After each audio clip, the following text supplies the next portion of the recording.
რომ მიდოდეს ქვეყნის განადგურება, ხმას არ ამოვიღებთ. რომ არ მიდა ქვეყნის განადგურება და ერის ბიბლიაზე დაყრდნობით ხილებას ვახდენ. ყოველგვარი ფიზიკური აგრესიის გარეშე, თქვა თოფი ავიღოთ, დახოცეთ.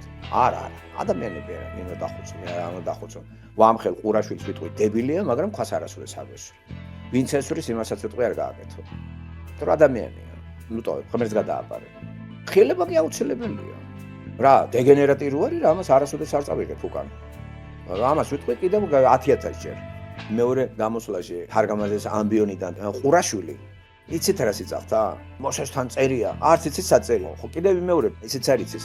მეორე ჯულის კანონში რო წერი, არაფერი დაამატოთ და არაფერი ეგა.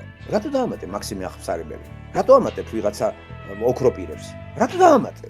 რატო ბიბლიათ არ განიმარტება? აი ეს არის ჩვენი უბედურება. მოჩვენებითი ცოდნა და რა მოცანა აქვს ახლა ეს ტელევიზიიდან სატანის მოციქული რო დასვე. ლიბერალების გამოჭუკება. ლიბერალები სატანასთან უნდა მიიყვანონ. ეს ლიბერალიზმი თავით სატანიზმი არ არის, თუნდაც სეკულარული. და არა, ჩაუსვე საყურაშვილი თეთა ბიჭო გაგიჟდები და სტატუსი შეიძინა რა, გაიცნოს, იცნობ ის მაგას აქამდე. და ამისთვის პატრიარქი როგორ არის? აუ, პატრიარქმა არაფერი არის, ეს პატრიარქს უმალავენ, შიო არის ეგზარქოსი და ამ დეგენერატმა ისეც არის, რომ შიოს რეკომენდაცია შიოლაში უნდა გაუწია მესახტად. წიგნი კონდეს და ყურაშვილს უსმენდე, აკარი დანაშაულია. არაფერი არის კაცო განათლებული მაინც თომა აქვინელი მყავდეს მაინც. მაქსიმე აღსარებელი მაინც იყოს, ის რაღაცა ჩხაპრიდა.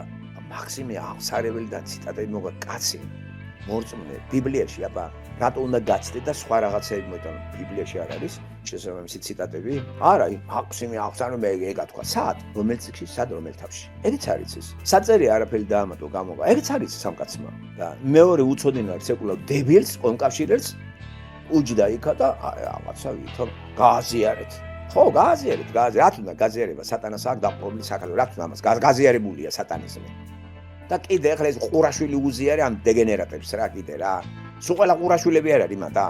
საქართველოში უკვე ლამის არის ყველა პოლიგლოტია. ზოგმა თურქული იცის, ზოგმა ინგლისური, ზოგმა ფრანგული, ზოგმა გერმანული. მერე ბედალოცილიყო. არ დაინტერესებს უცხოეთში ქრისტიანობა როგორ არის მიღებული? არაფერს არ გითხულობთ? არა, აი სატანა არ გიშვებთ არსად რა. თხილად იყავით, სატანა არის მოწინააღმდეგე, სულიერი არსება, რომელიც ცდილობს რომ ხალხი, რომელიც ღმერთს მოწყვიტა, აღარ გადაარჩინოს. და ცდუნებებში გამყოფოს და ქრისტესთან არ მიგიყვანოს და თან კიდე შეინიღბა და მოდის ქრისტეს სახელით ანტიქრისტიანი. ქრისტეს სახელით.